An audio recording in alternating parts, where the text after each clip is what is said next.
cortège arrive gare Saint-Jean. Il rassemble plus de 2500 personnes dans la rue. Ils sont très en colère, les cheminots. C'est ce que nous explique David Plagès, cheminot à Bordeaux-Gare. Allez-y, expliquez-nous ce qui se passe. Les cheminots sont dans la manifestation. Vous avez espoir que justement M. Pépi recule sur vos revendications? Oui, tout à fait. Vous savez, ce matin en Assemblée Générale, les cheminots ils ont fixé le cadre. Ils ont voté massivement et à l'unanimité pour les 8 propositions qui sont portées unitairement par les organisations syndicales représentatives. Donc le gouvernement qui dit vouloir concerter, en fait ne veut pas négocier. Aujourd'hui, les cheminots ont fixé le cadre, au gouvernement de voir si maintenant il veut discuter. Donc pour l'instant, ils veulent le mettre à la concurrence.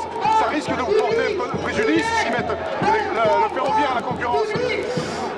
La concurrence est un vrai problème. Ouais. J'en veux pour preuve ce qui se passe dans le fret ferroviaire, où ça fait 10 ans que la concurrence est arrivée. Les libéraux de Bruxelles nous disaient que c'était censé développer le fret ferroviaire.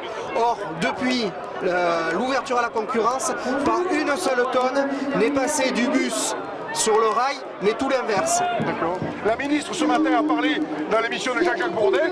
Elle disait que la concurrence allait faire baisser les prix. Pour vous, ça risque de ne pas du tout faire baisser les prix? Eh bien, écoutez, plutôt que de se référer à ce que dit Elisabeth Borne, j'invite les gens à aller sur les forums et à voir combien les Anglais payent leur billet de train, combien les Allemands payent leur billet de train. Savent-ils au moins qu'en France, le billet de train est celui qui est le plus subventionné en Europe? La Suisse, c'est 300 € par habitant le service public ferroviaire. En France, seulement 200 €. Est-ce qu'un Suisse trouve que le service public ferroviaire coûte trop cher?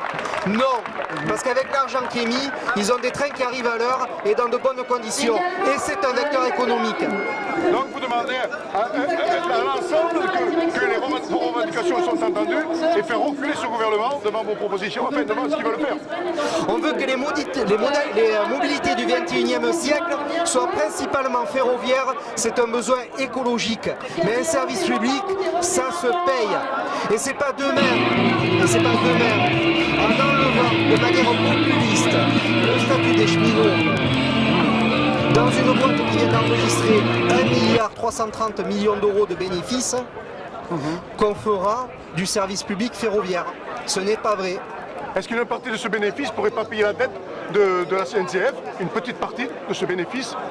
Tout à fait, mais revenons sur la dette. D'accord. La dette du ferroviaire est une dette d'État. Ce ne sont pas les cheminots qui ont décidé d'investir massivement sur les lignes à grande vitesse au détriment du train du quotidien. D'ailleurs, tous les bus que nous voyons circuler autour de nous, tous les camions, quand ils empruntent les nationales et les départementales qui les défoncent, c'est entretenu par le contribuable. Personne ne parle de constitution de dette. Oui, bien sûr. C'est juste les trains, quand ils circulent sur des rails, que ça constitue une dette. C'est bizarre quand même, non? Oui, tout à fait. Donc tant que vous n'obtenez pas ce que vous voulez, la grève continuera, je crois qu'elle est prévue jusqu'au mois de juillet ou au mois de juin, non? Jusqu'au mois de juin, il y a 36 jours qui sont prévus. Nous, on espère bien que ça va se terminer avant parce qu'on a conscience que ça crée des désagréments pour les usagers. Mais ce n'est pas de notre fait. À un moment donné, pour discuter, il faut être deux. Nous avons un cadre d'exigence, il est unitaire. Aujourd'hui, il y avait l'encadrement qui était avec nous dans les assemblées générales.